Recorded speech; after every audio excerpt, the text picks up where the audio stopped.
Yo, kembali lagi dalam Bahas Berita. Kali ini gue tidak ditemani oleh partner biasa gue, Raka Raditya, karena dia sudah mulai sibuk mengerjakan skripsinya karena dia juga udah semester akhir. Ya, gue doakan semoga dia lancar skripsinya dan cepat lulus dan menjadi Deadwood.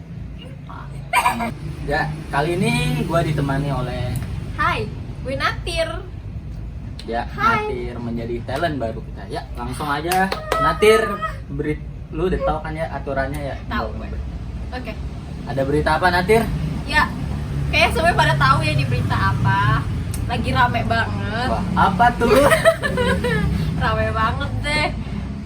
Polda dari Kota Tangerang bikin press conference buat si Coki Pardede. Nah, di salah satu lini Twitter, sosmed ya, itu banyak banget seliweran nih, sepotong-sepotong, sepenggal-sepenggal video-video yang masuk nih tentang si Coki Pardede after dari press conference. Bukan, jadi di sini gue nggak ngebahas pas dia lagi press conference ya, tapi after press conference-nya. Jadi di video ini ada wartawan gitu ya. Wartawan. Jadi mending kita lihat videonya aja kali ya.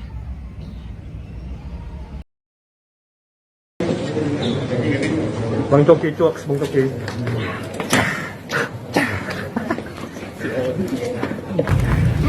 Nah, coba Ian dulu.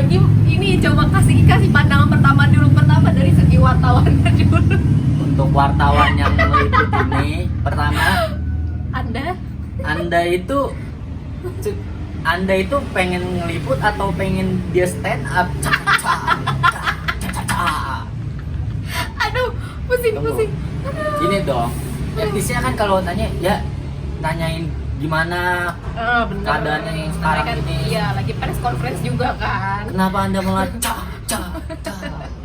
Ya, Anda kayaknya memang penggemar Majelis Lucu Indonesia sampai pekerjaan Anda juga Anda bawa-bawa. Tolong buat wartawan yang meliput ini, yang di video ini, ya profesional aja lah ya. Memang lagi dalam memang apa, Coki Pardede seorang komika dan dia salah satu kontennya yang bareng Tretan juga jadi kiblat gua untuk membuat konten Bahas Berita. Betul.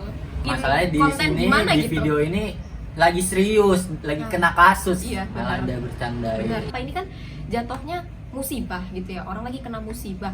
Gue tahu dia emang komika, nggak baperan, gue tahu, tapi seenggaknya nih para ditut, para penggemar MLI, para Tretan Universe di luar sana atau Coki lovers di sana, kalian bisa bedain lah mana yang lagi bener-bener kena musibah, mana yang enggak, mana yang bisa dibercandain, yang mana enggak gitu.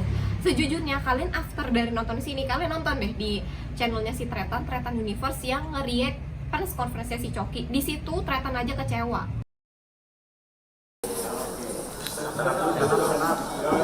Stand up. Saya nggak tahu siapa yang teriak stand up yuk, itu pasti orang-orang norak. Itu adalah wartawan norak. Orang lagi kena narkoba suruh stand up. Tuh, dia bilang why banget. Kenapa ada wartawan kayak gitu? Dia sampai bilang wartawan itu norak. Untuk Paman Coki, semangat aja. Karena di luar sana MLI udah benar-benar Saya- nungguin karya-karya lo lagi yang bakalan kita tunggu after direhat. Berita selanjutnya datang dari, ini beritanya dari kantor berita politik Aduh. rmol.id. Beni Harman, mengapa pembuat mural diburu sedangkan koruptor tidak? Kita bacain dulu beritanya. Polemik mengenai mural bergambar mirip Presiden Joko Widodo dengan mata ditutup tulisan 404 not found belum selesai. Astagfirullah. Tidak sedikit pihak yang masih mempermasalahkan alasan mural tersebut. Akhirnya dihapus dan pelakunya diburu aparat. Ketua fraksi Partai Demokrat MPR RI Beni Harman turut mengomentari polemik ini lewat akun Twitter pribadinya. Beni Harman mengomentari kicauan dari warganet bernama Oma Deva Akun yang mengunggah 2 mural dengan tulisan "Freedom is the glory of any nation". Tuhan, aku lapar, dan kita hidup di kota di mana mural dan grafiti dianggap kriminal dan korupsi dianggap sebagai budaya. Itulah keajaiban di negeri ini, tutur Pak Beni Herman. Ya Aki. gua tangkep ya, dari berita kayak gini ada 2 pertanyaan sih sebenarnya. Mending yang lanjutin aja deh, karena bahasannya bakal panjang sih.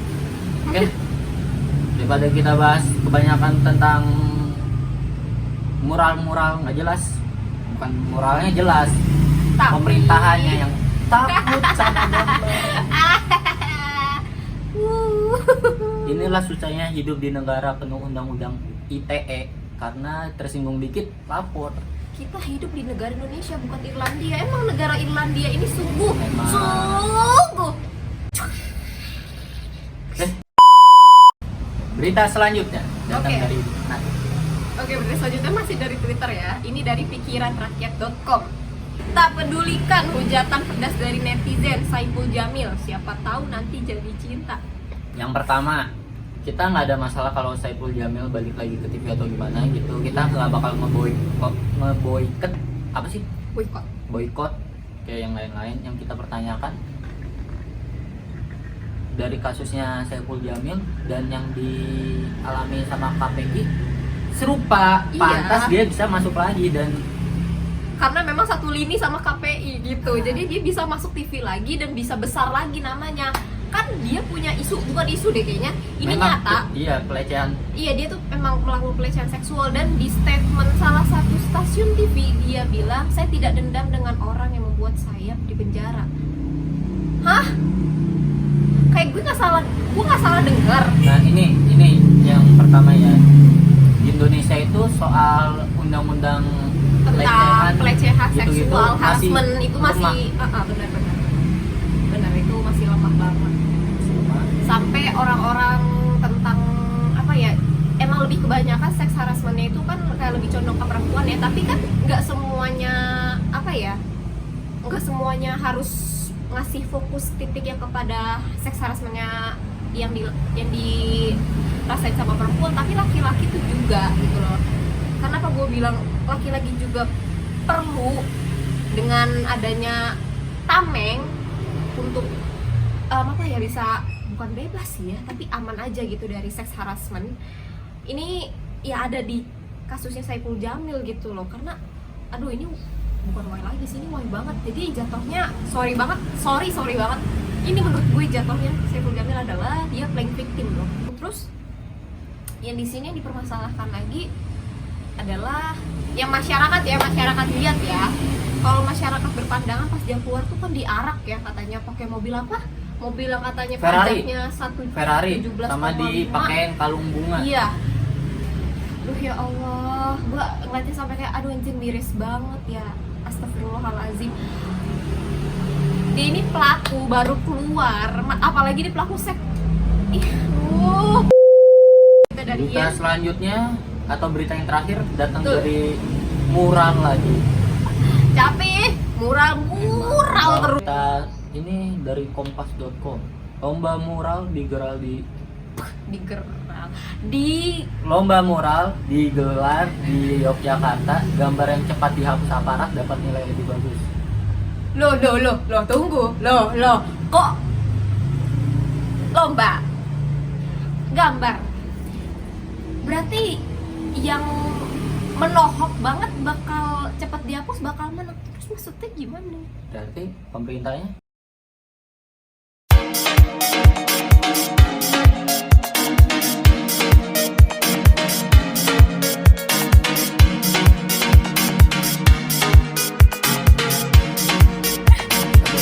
beritanya. Maraknya mural atau gambar dengan media dinding dihapus di beberapa daerah. Atas beberapa kejadian itu, aksi Gejayaan mengajak para seniman untuk mengikuti lomba mural. Humas Lomba Mural Gejayaan memanggil Mimin Muralis menyampaikan mural atau gambar adalah kebudayaan yang dialami oleh manusia saat mulai anak-anak. Tuh, dari kita TK juga kita sudah Dia jadi gambar. gambar ya, terutama ya gambar gunung dan sawah. Basic. atau pemberangusan karya mural adalah sebagai bentuk keliruan penguasa atau orang dewasa. Coret-coret di tembok adalah cara-cara ketika kebebasan bersuara terbatas, dan sekarang coretan itu pun dibatasi. Gimana ya? Udah kita ngomong, kita kritik kena ITE, ada Nanti ITE. diciduk. Diciduk. Terus ada lagi yang saya suka dikritik, tapi dikritik dengan gambar dihapus. Dicari orangnya, tapi pimpinan kita mintanya ada kritik dan saran tolong Loh, disampaikan. Oh ini nggak sejalan ya apa yang diomongkan sama aksi yang ada gitu. Yang pertanyaan gua kepada yang nangkepin aparatnya, jadi pelakunya ini yang gambar-gambar itu terjerat kasus apa gitu, kayak apa Iya. yang dilanggar, kita bertanya. Tunggu, kalau misalkan ya, kalau spekulasi gue aja ya, kalau misalkan ditangkap pertama karena kritiknya terlalu pedes, nggak ada yang namanya kritik terlalu pedes. Kritik ya kritik, kalau menurut gue ya, Oke, kritik ingat. itu biasanya nyata, Kritik tidak harus membangun. tapi bisa juga menjatuhkan. Namun dari kritik yang menjatuhkan itu yang bisa bikin kalian yang dikritik makin bisa lebih maju. Nah, yang kedua, katanya minta dikritik, tapi ini orang udah ngeritik di secara sosmed ya, secara dunia maya lah, salah diciduk. Terus yang kedua ini lewat mural ini nggak pakai kata-kata, nggak pakai pengucapan dari mulut ya, ini kayak sebuah penggambaran tapi hidup gitu loh, ngerti nggak? Kayak hidup nih, kayak orang ngelihat oh ini gambar yang bisa dirasain gitu loh. Itu juga ditangkep. Yang bikin gue bertanya-tanya di kepala gue ya, jadi pemerintah maunya gimana sih, mau dikritik atau enggak? Kalau misalnya nggak mau dikritik ya ngomong yang jelas, yang lantang, jangan mengkritik kami. Tapi kalau punya saran silahkan datang. Ya, Datangnya ya ke kritik tempat dan yang saran mana. itu dua hal yang berbeda. Nah. Kritik tidak harus membangun, bisa Tetapi- saja menjatuhkan, kecuali Anda mintanya saran.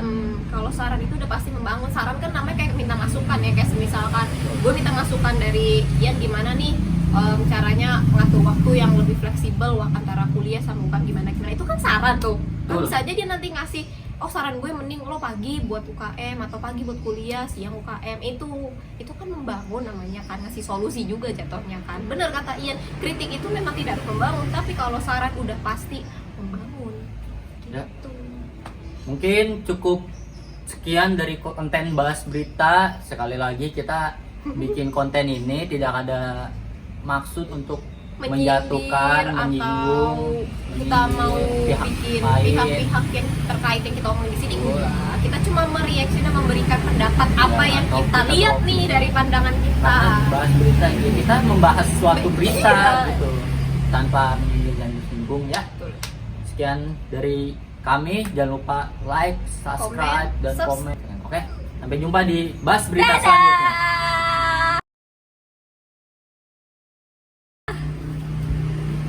Coba lihat dulu dong. Biar aku nggak kemana-mana. Ini lu apa? Video? Coba lihat dulu. Yuk, kenapa sih kita nggak nge-grepok aja kaki gua? Kayaknya nggak bisa. Kalau Kelihatan kaki lu nggak kelihatan. Tuh kan ada Gojek. Bentar ya.